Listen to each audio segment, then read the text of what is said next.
Hello humans, it's your dragon overlord kothorix again, here to tell you another fun story. It all began several years ago in late 2016.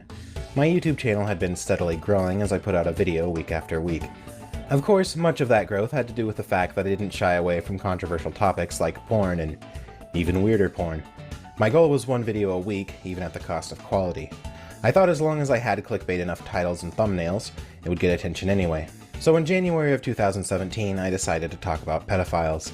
The idea sparked after seeing people constantly accusing each other of being pedophiles on Twitter. Just an accusation that someone had impure thoughts seemed to be enough for them to be considered guilty of some crime and shunned by society, or at least by Twitter. And I thought, hey, that's pretty fucked up. I don't want to live in a dystopian future where your worth is decided by what thoughts you're accused of having. So what did I name my new video? In Defense of Pedophiles. Genius. As one might expect, it didn't go over so well. Before long, meme after meme emerged, mocking me in the video. People accused me of being a pedophile, sent me death threats, doxed me, and I even earned my own Encyclopedia Dramatica page. So what terrible things did I say in this video? Well, I had been afraid to rewatch it for some time. I knew that I'd be embarrassed by it. I knew that something I said must have been so offensive and inappropriate that I could never live it down.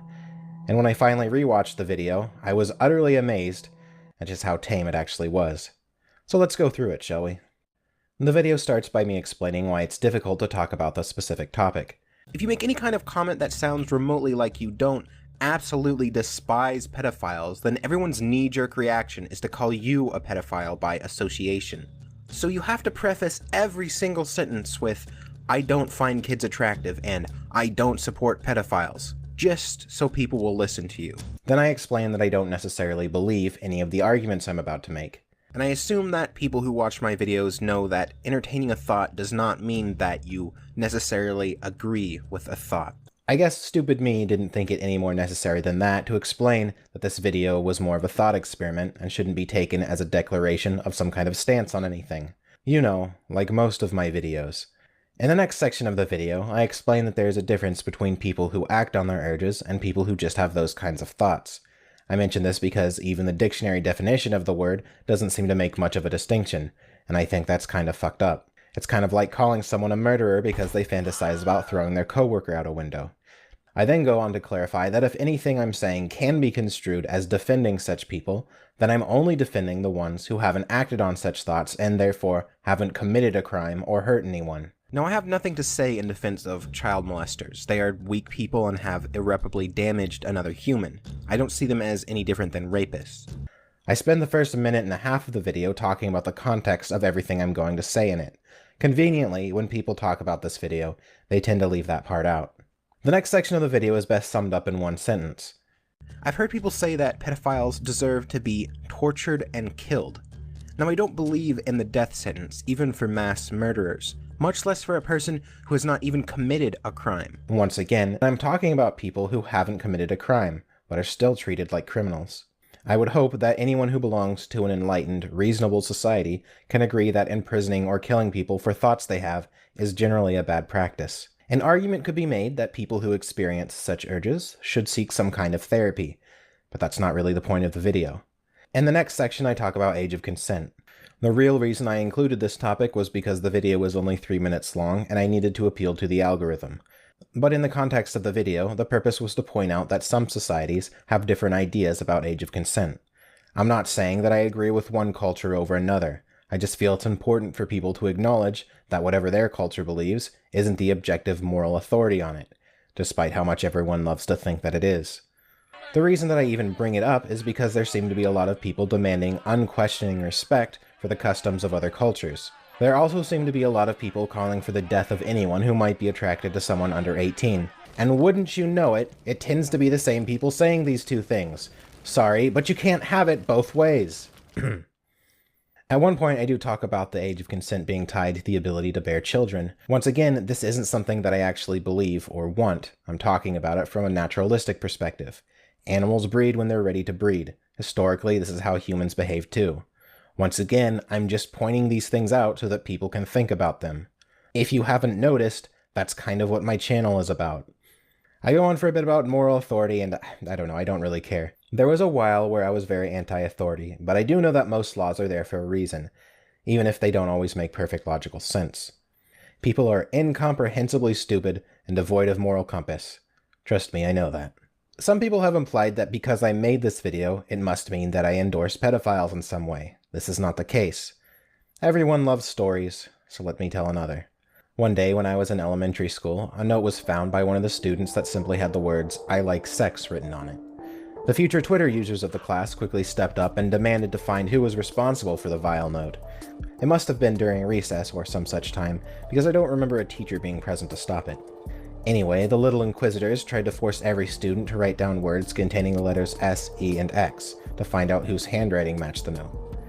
Of course, if you didn't want to take part in this, it would be found highly suspicious. After all, everyone knows that if you have nothing to hide, being interrogated is just a gaggle of fun. I suggested that we throw the note away so that no one got in trouble. The eyes of the classroom turned to me. They became suspicious that it must be me who wrote the note, because why else would anyone not want to take part in the witch hunt? It was not me who wrote the note. However, I knew that whoever did write the note was going to suffer unjustly. To me, it came off as a harmless joke, but the would-be blue checkmarks had convinced everyone that it was a horrible crime. Eventually, the writer, or whoever had similar handwriting, or maybe just whoever the kids didn't like, would be accused of being the person responsible. This would result in the person being mocked or shunned in some way. Because I tried to defuse the situation, I was blamed instead. When you try to shield someone from injustice, you are perceived as being guilty of some crime. I've seen it over and over. But to me, this is the logic of children. It's the logic of inquisitors, witch hunters, and compassionless tyrants. I don't condone pedophilia, but what I know about it suggests that the condition is genetic or otherwise brought on by factors outside the person's control. As a rule, I also don't believe in hating people simply for thoughts they have.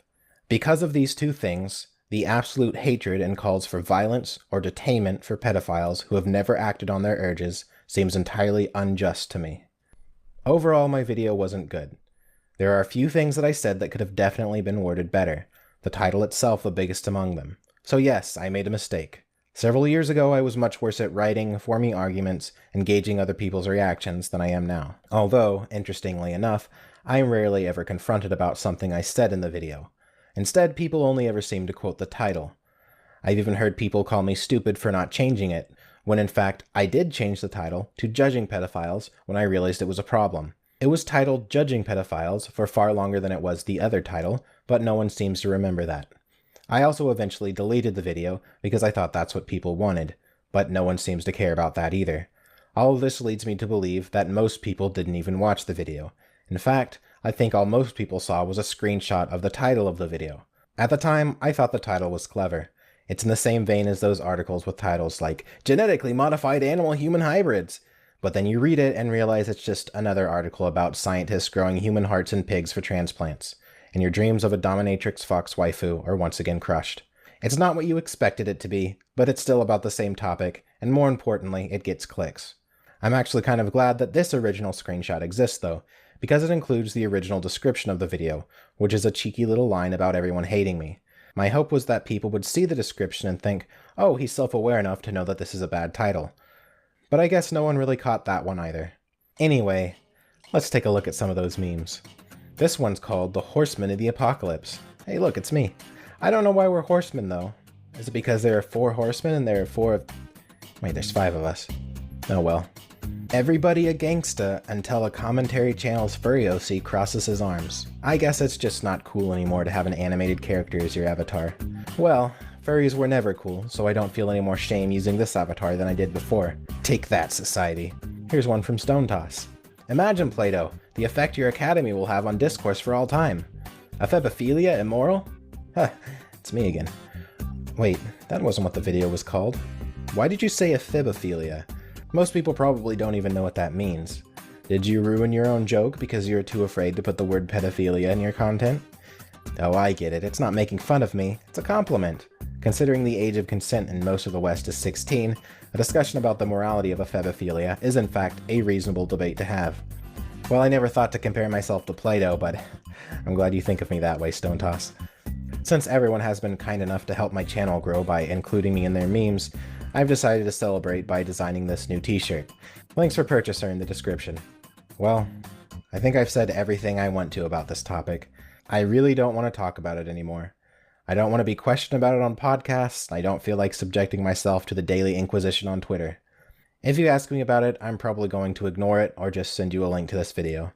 And while I'm sorry for being a clickbait whore in the past, I'm not going to beat myself up over old mistakes anymore either. As far as I'm concerned, it's over with.